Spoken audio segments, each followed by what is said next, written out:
कारंजा पीड़ित किसानों के मांगों का स्थायी समाधान किया जाए। आज शहर के पत्रिका भवन में समिति के संस्थापक निदेशक डॉक्टर लक्ष्मण दस्ती पत्रकारों को संबोधन करते हुए उन्होंने कहा कि कारंजा पीड़ित किसानों को अपनी मांगों को लेकर पिछले कई दिनों से संघर्ष कर रहे हैं और उनकी बैठक कर मात्र आश्वासन दिया जा रहा है। समिति ने मंत्री ईश्वर खंड्रे से आग्रह किया है कि किसानों की मांग का स्थायी समाधान किया जाना चाहिए। इस अवसर पर कन्नड़ साहित्य परिषद के जिला अध्यक्ष सुरेश चंदशेट्टी, विनय मार्गे, साजिद रांजोल पी सहित अन्य नेता आदि उपस्थित रहे। कैमरामैन पपुराज का कवरेज। ಜನರಿಗೆ ನೀರು ಕೊಡಿಸ್ತಾ ಇದೆ ಮತ್ತು ರೈತರ ಭೂಮಿಗೆ ಸಹ ನೀರು ಕೊಡ್ತಾ ಇದೆ।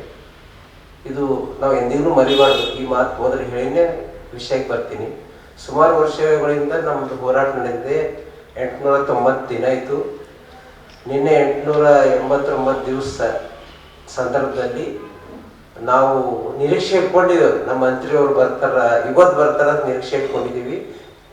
ಮತ್ತು ನಿನ್ನೆ ಸಾಯಂಕಾಲ ಅವರು ಫೋನ್ ಮಾಡಿದಾಗ ನಾ ಬರ್ತಾ ಇದ್ದೀನಿ ರಾತ್ರಿ 9:30 ಅಂದ್ರೆ ಅವರು 9:30 ಗಂಟೆಗೆ ಮಾನ್ಯ ಈಶ್ವರ್ ಖಂಡ್ರೆ ಅವರು ಆಸ್ಪತ್ರೆಗೆ ಬಂದು ಅವ್ರ ಜೊತೆ ನಮ್ಮನ್ನು ಕರ್ಕೊಂಡು ಹೋಗಿ ಎಲ್ಲ ನಮ್ಮ ಏನು ಅಧ್ಯಕ್ಷರಾದ ಚಂದ್ರಶೇಖರ್ ಪಾಟೀಲ್ ಅವರು, ಪದಾಧಿಕಾರಿಗಳಾದಂಥ ನಮ್ಮ ರಾಜಪ್ಪ ಕಮಲ್ ನಗರ್ ಅವರು ಮತ್ತು ಡಾಕ್ಟರ್ ರಾಜಶೇಖರ್ 3 ಜನ ಏನು ಅವರು ವಿಷಯ ತಗೊಂಡು ಆಸ್ಪತ್ರೆಗೆ ಅಡ್ಮಿಟ್ ಆಗಿರು ಅವ್ರಿಗೆ ಭೇಟಿಯಾಗಿ ಅವರು ನಮ್ಮೆಲ್ಲರಿಗೂ ಹಿರಿಯ ಮಾರ್ಗದರ್ಶಕರಾಗಿರುವಂತಹ ಕಲ್ಯಾಣ ಕರ್ನಾಟಕ ಹೋರಾಟ ಸಮಿತಿಯ ಮಾನ್ಯ ಅಧ್ಯಕ್ಷರಾಗಿರುವಂತಹ ಲಕ್ಷ್ಮಣ ದಸ್ತಿ ಸರ್ ಅವರು ಅನೇಕ ವಿಷಯಗಳನ್ನ ನಮ್ಮನ್ನು ಇಟ್ಟಿದ್ದಾರೆ।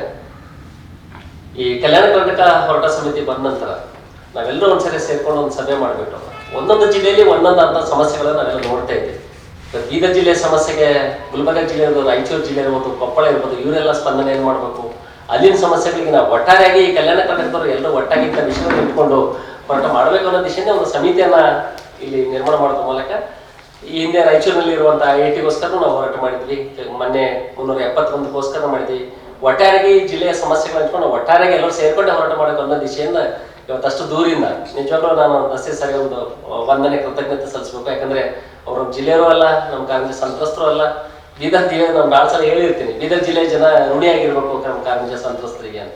ಯಾಕಂದ್ರೆ ನಾವೆಲ್ಲ ನಮ್ಮ ಹೊಲ ಮನೆ ಅಷ್ಟೆಲ್ಲ ಕಳ್ಕೊಂಡು ಹೋಗಿದ್ರು ಸಹ ಅಟ್ಲೀಸ್ಟ್ ನೀವು ನೀರನ್ನ ಕುಡಿತಾ ಇದ್ದೀರಿ ಅಂತ, ಆ ಋಣಕ್ಕೋಸ್ಕರ ಆದರೂ ನಮ್ಗೆ ಸಹಾಯ ಮಾಡಬೇಕು ಅಂತ ನಾನು ಅಲ್ಲಲ್ಲಿ ಹೇಳ್ತಾ ಇರ್ತೀನಿ।